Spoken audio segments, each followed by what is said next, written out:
Well, joining us tonight knows something about the power of big tech and Silicon Valley. We're joined by Donald Trump Jr., Executive Vice President of the Trump Organization, best-selling author, and, of course, son of President Donald Trump.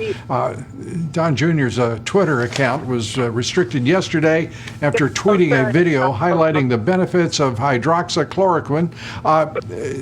Don, it's great to have you with us on the show. Can you hear me? Yes. First, I've got to... Oh, good. I want to ask you, first of all, your reaction to being suspended by Twitter for effectively promoting that video extolling the benefits of hydroxychloroquine. Well, I didn't even say anything about it. What was interesting about it, Lou, I think we're having a little technical difficulties because I'm in the van. I'm actually just doing this now on the cell phone because the satellite feed isn't working. But I simply said, this is an interesting counterpoint to what you're hearing in the narrative that you're getting every day from Democrats and or the mainstream media. It was a group of doctors, about a dozen of them, and they were talking about, hey, we've treated real patients with it. We've seen this. Why is it there? So I said, this is interesting.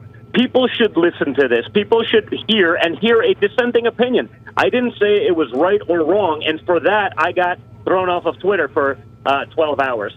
It happened to numerous other people as well, and it's amazing that the doctors at Twitter apparently know more than actual licensed medical professionals, dozens of them that were standing on the steps of Congress with some congressmen. Mark Zuckerberg today, obviously making it very clear to the assembled congressmen that he didn't have anything to do with your suspension or Sidney Powell, General Flynn's defense attorney, her account.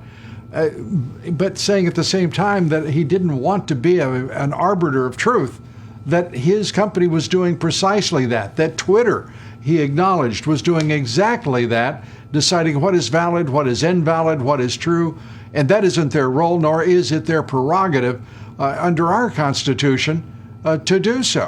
What are we going to do? We're watching this hearing today, but I don't know that's going to solve much. I don't know that it's going to solve much because Republicans have to wake up to this problem. I mean, obviously, Mark Zuckerberg is Facebook.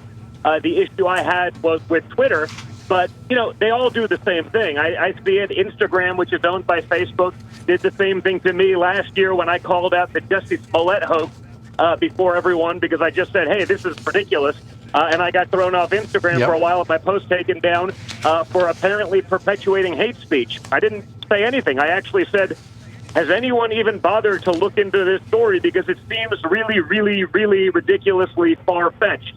Turns out I was right, but that didn't stop them from labeling me as someone who promotes hate speech. That didn't stop then the media from taking that and running with it, that I'm promoting conspiracy theories. It's only a conspiracy theory till you're proven right, which I obviously was. That said, it didn't change anything. So the problem we have in Congress is that many Republicans, they don't know anything about social media. They're not on it. Some young staffer is doing it. They don't see these things. And more importantly, they're not in touch with their base, who is just deplatformed, who is censored, anyone who's religious, anyone who's a Second Amendment supporter, anyone who's pro-life. All of those things are just destroyed and decimated in the algorithms of social media. And frankly, even in the search engines like Google, look at what Google did to Breitbart.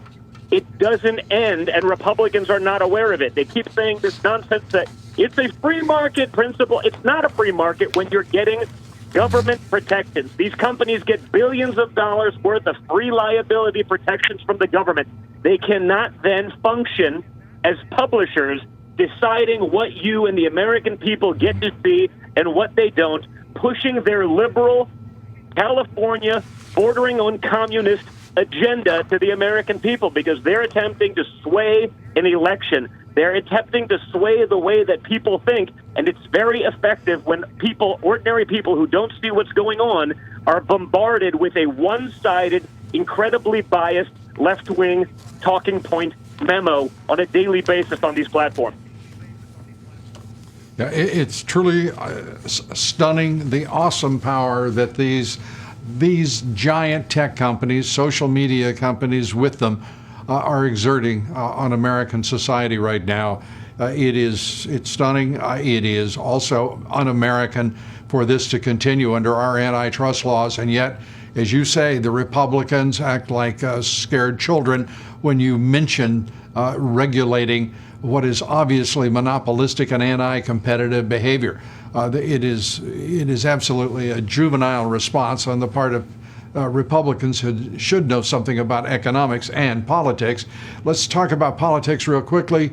It looks to me like a number of the polls are turning in your father's direction. The president is looking, I think, significantly stronger, despite the polling biases of most of these organizations. Your thoughts? Well, listen, I think you're right. Again, there's a lot for us to overcome when you talk about that bias. You know, Lou, you and I do this stuff every day. We're watching it 24/7. But for the average person who's, working hard to put food on their table, they're consuming 5 minutes of news a day, and it's 96% negative against Donald Trump.